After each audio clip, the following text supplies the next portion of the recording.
You know what's hard about learning English as a second language? It's when someone says something and we don't have any idea what they really mean. So what do? We fake a smile, we nod, okay, or we pretend we understood. But deep inside, we are asking, what was that? Was that even a good thing? A bad thing?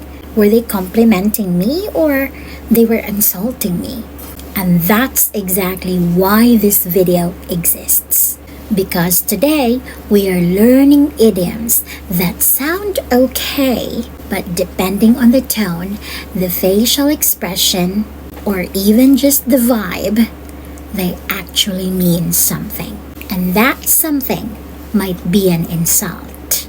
This is not your ordinary vocabulary lesson. Let's start, and we'll never hear English the same way again. Let's begin with, you've come a long way. You've come a long way. Sounds like a compliment, right? You're on the right track, you've come a long way, good job, keep going. But it could mean a praise, or it could also mean an insult. For example, someone says, wow, you've come a long way since high school. I didn't even recognize you. Did you notice that? There's no expression. The face is just, wow. The tone is flat. They didn't mean it seriously. Does it really mean as an insult? I didn't expect you to improve a lot. You were a trash before. Next is, that's interesting. That's interesting. Do you know that this is a classic sarcasm? People usually say it when they disapprove, but they want to appear polite and they don't want to say it directly. For example, you dyed your hair green. That's interesting. If they pause, that's, or they drag the word, or raise an eyebrow, that's interesting.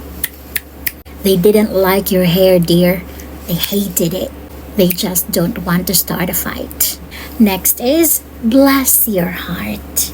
Bless your heart. This expression sounds sweet and caring, but don't be fooled. In many cases, it actually means you're stupid. Sorry for the word. For example, oh, you fixed your car using duct tape? Bless your heart. Notice the smile. If the smile feels fake or their voice is too soft, that's Southern sarcasm coated with sugar. By the way, this expression, bless your heart, is common in Southern America. The fourth one is, well, that's one way to do it. Well, that's one way to do it. This one seems harmless, but deep inside, it's low-key insult. Again, depending on the tone, depending on the facial expression. Sometimes people really mean it, but you just have to watch how they say it.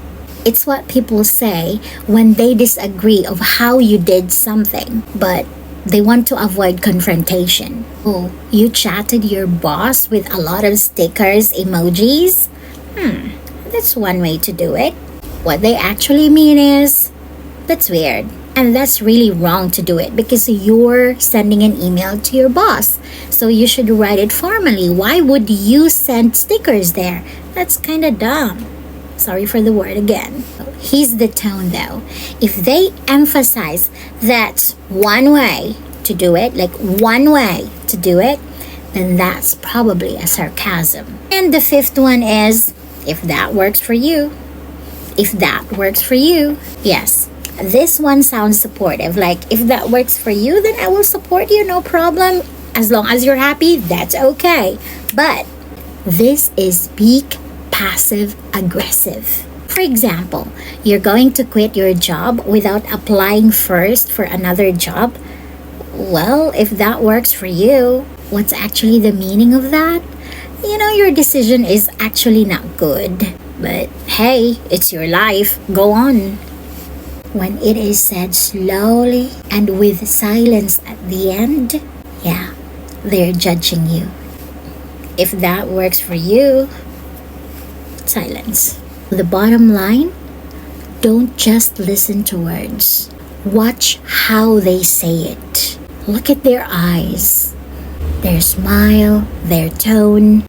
Because in English, sometimes the most polite expressions carry the sharpest messages. So tell me, have you ever misunderstood one of these expressions? Or worse, has someone used one of these on you? You can drop your story in the comments. We would really be happy to read and respond to it. This is Lee. Take care.